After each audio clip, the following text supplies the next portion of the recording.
If you're on the market for new irons, Callaway are one of the leaders in the market. They've just released the Apex Ai300, and this is something you're going to want to check out. Here's our robot review.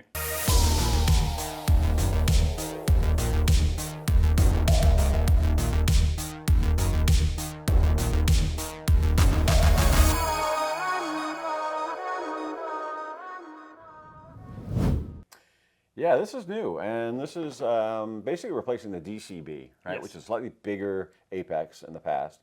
We love the DCB. It's a great golf club, but it did have some drawbacks. Yeah. A couple of things, it was pretty chunky on the top line, had a fair amount of offset, and actually had relatively heavy heads, right? So, I mean, you really couldn't go with, lightweight stuff for, ladies and stuff, because it makes it too light. Swing weight was too heavy. Swing weight was too heavy for that, and obviously you're going longer, your swing is way too high. So with this, cartridge I got in the back here, which is nice because it's pretty much the same for a whole set. Yep. We can really dial in those weights, and that's no longer an issue with this club.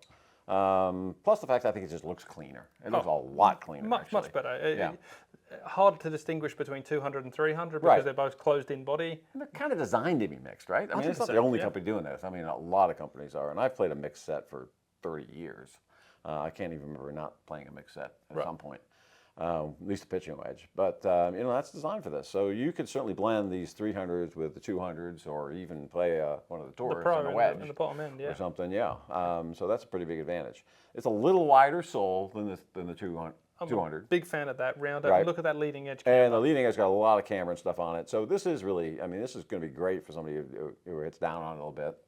This is a decent player because it won't dig into the ground as much. Right, that snowshoe effect on the bottom there, more surface area, more to ricochet off that ground as you come in maybe a little steep. And especially this leading edge camber here too. Yeah, got a little more offset, helps people square it up, maybe helps with the launch a little bit too. Top line is a little thicker. It's a little thicker. That's okay though. There's a market for that, right? Yeah, I mean, if you're a mid-high handicap, skinny top line is a scary looking thing, right? Yeah. So I like the progression from the Tour Series, which really looks pretty clean, to the 200, which is a little bit thicker, but still looks like a players club that could be on LPGA or Senior Tour.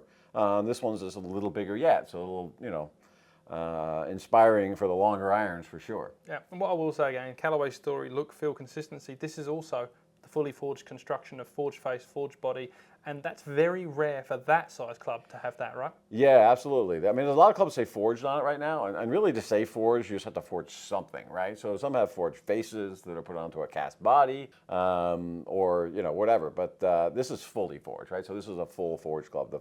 Both the face and the body are forged. The whole thing's a forged package. Yep, with the foam in the middle, that's going to feel awesome, right? Right. Feels really good. Let's check out the 80 mile an hour test, and it's even tighter than what I was expecting. Yeah, I mean the side to side is phenomenal. Obviously, it leans a little left towards the longer ones, the solid ones, which is probably good. A little draw biased in the longer irons would certainly help for a lot of people.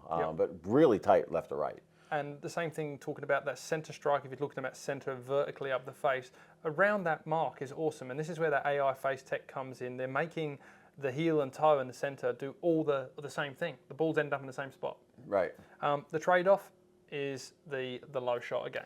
Yeah, and like I said, there's a lot of camber on the front here. We maybe should have tested a little higher up on this. But if you hit down on it at all, that's not going to be an issue at all. But right and left is just incredible how much, half inch, so that's an inch apart on the hits. Yep. And they're literally less than a yard apart. It's wild. Which is really pretty impressive. We got a really good overall performance rating, one of the highest we've seen, and that is because of the this speed and that right to left and that distance control and those top end pieces there with the center strikes is amazing. We see this compared to the DCB. We actually gained yardage, right? Right. And we didn't really trade off in stopping power, so land angle and spin with degradation encompassed in that. And this is pretty long if you think about it. 167 yards at 80 miles an hour. I mean, I'm swinging like 80, and I don't hit 7 irons, 160. I sometimes pull out a 7-iron for 170. Right. Yeah, but you're swinging 90 miles an hour, not 80. Exactly right. This is wild. It does an awesome job. Yeah, if you've got a lot of speed, this is not something that really makes a lot of sense. No. So that's for a few people, by the way. Exactly right. And you don't really want to look at a bigger package for that. But what you said, in terms of the confidence inspiring long iron, like this is great. You can have more speed, more easier turf interaction. It's a real game changer in that fact.